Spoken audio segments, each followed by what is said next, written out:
Good evening. My name is William Toar, and I'm going to show you my flash. I made it based on the requirements by Sena, and I'm going to try to show you. For example, here I'm going to talk about the government, our political system. Here we may find the books, which I decided to select.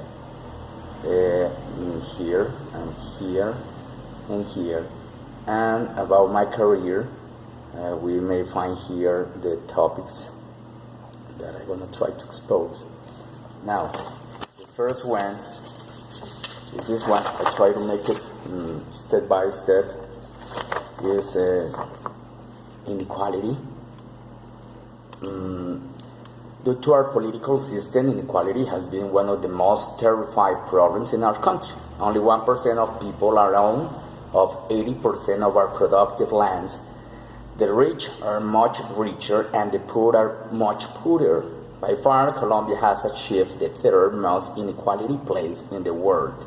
And even more, we would have been becoming the number one by 2020 if our political system is not modified.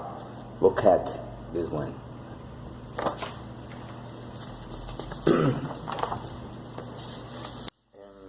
I also have corruption.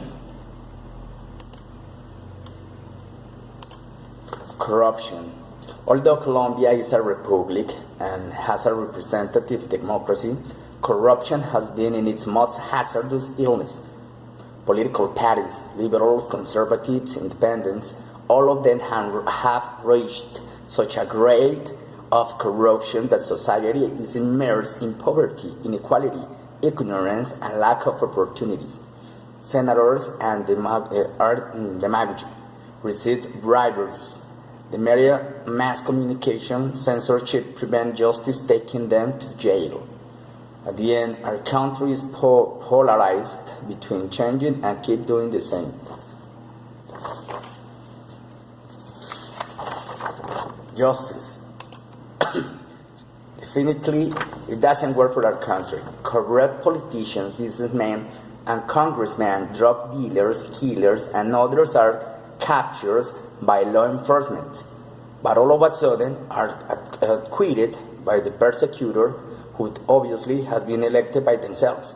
We will have turned in a dictatorship by next election due to the high impunity that exists in our institutions.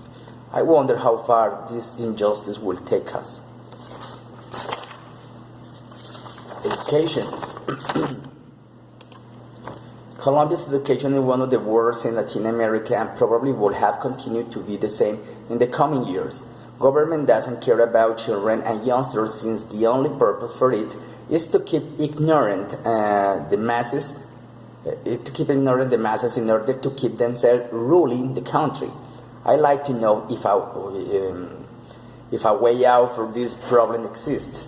Budgets and sources which are directed for this aspect, they are stolen by governors themselves. Grants for children, snacks, and food have been stolen. Scholarships haven't been handed in. Tax loans have become a heavy burden for families, and not to mention the quality. Education is a big problem for us. And I'm going to talk about the books, what I like. I decided to choose books. Africanos, it was written by Santiago Posteguillo, is one of the best-sellings in our times. It talks about antique Rome and the Republic beginnings. It shows us how the legends were directed to conquer different regions, which made Rome an empire a few hundred years later. Publio Cornelius Scipion is the main character, and he was well known due to his victory against Carthaginians.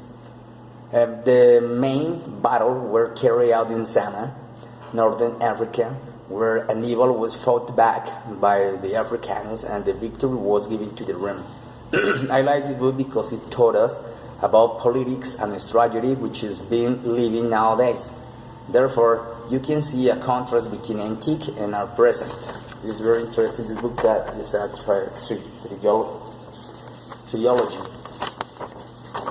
Walden, it was written by Henry David Thoreau. It represents one of the greatest legacies for our society. Cyber resistance was promoted by himself against the new policies were implemented in the USA. His work has been recognized around the world, and even Gandhi took advantage of it. Cyber wars were protected thanks to him, and thereof, a new conception about environment and nature were created too. The hedonist and Tolstoy concept is carried out by this giant of the rise of mankind at the time when everything is being defined. It's a very interesting book.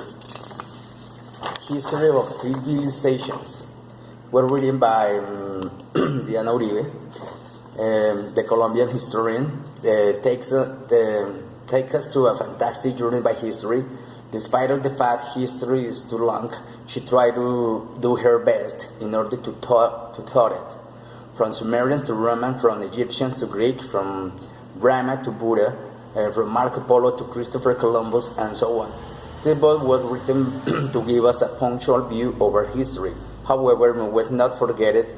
It's important to read a lot more about every chapter of our civilization if we want to learn a little more. If we know about our history, then our governors would not be able to bend that down. The next one is The Count of Monte Cristo. It has a remarkable story where revenge, hate, love, envy, passion, hurt, and the treachery are involved. This masterpiece was written by Alexander Dumas, and France was the scenario where it took place. Dantes, who was the main character, was prosecuted by his own co-workers and sent to Yves Castle without a trial. Even though the story is a hard journey through life, it also gives us a huge reflection on human feelings and its inner battles. It's a perfect book for our times. And now I'm going to talk about Respect My Life.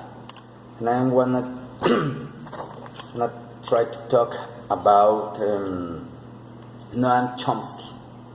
Noam Chomsky has been a reference for my career since he is one of the greatest professors on linguistics in our history.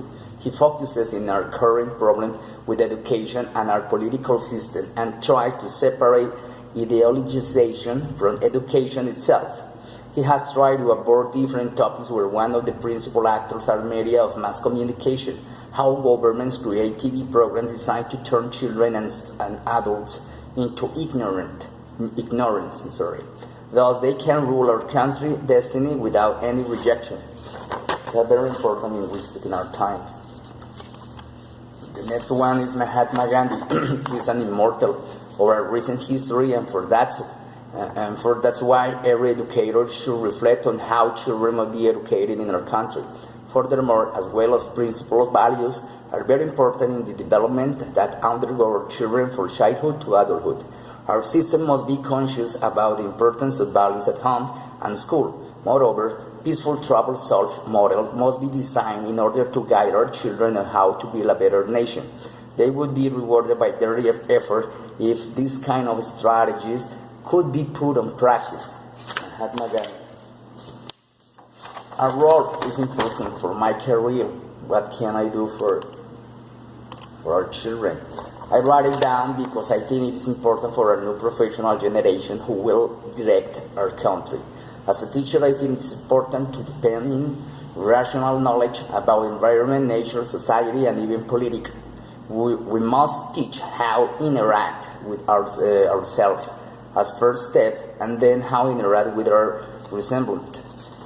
Happiness should be the key for educational success. Teachers must learn how to teach to children by means of playing and laughing practices, and not by mean menaces and shouting. And even more, adults must be following the same way, since like Pavlov said, we are a reflection of our childhood fears. So the same method would work for all of our society. We must teach in the same way to adults. This is very important. And the last one, future. My career future is important, and I'm going to talk about the political system, and our future. Finland has one of the highest levels as far as education is concerned. On the other hand, Colombia has one of the lowest levels, and I wonder what the problem of our country could be. The answer could be easy, but the truth is overshadowed by our government itself. The orthodox methods which have used since ever, and teachers who have been trained under these same methods, and sadly, they're not going to change because our system is also orthodox. Maybe we will change our minds one day, and that day we will be the greatest nation of all time. Thank you so much. I think that it represents that I think about our political system in the different aspects which are required by the learning activity. Thank you so much.